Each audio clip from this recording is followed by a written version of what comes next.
تہجد میں مانگی گئی دعا ایسا تیر ہے جس کا نشانہ کبھی خطا نہیں ہوتا۔ تہجد کی دعائیں اللہ نے بس کن کہنے کے لیے بنائی ہوئی ہیں۔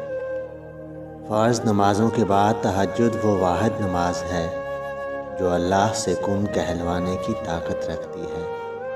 اگر تمہاری دعائیں رد ہونی ہوتی تو تمہیں تہجد تک لایا ہی نہ جاتا۔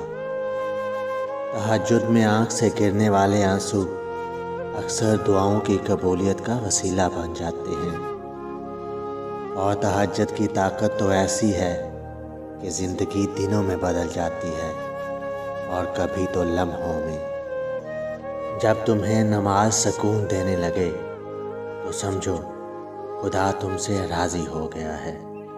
جب اللہ تمہاری کہانی بدلنا چاہتا ہے تب وہ تمہیں تہجد سے نوازتا ہے۔ جو دعا قبول نہیں ہو رہی اسے تہجد میں مانگ کر دیکھیں۔ وہ جو بارش کے بعد 7 رنگوں کی دھنک بنا سکتا ہے، اس کے لیے دکھ کو سکھ میں بدلنا بھلا کیا مشکل۔ بس اپنے رب سے جڑے رہیں اور پر امید ہو کر مانگتے رہیں۔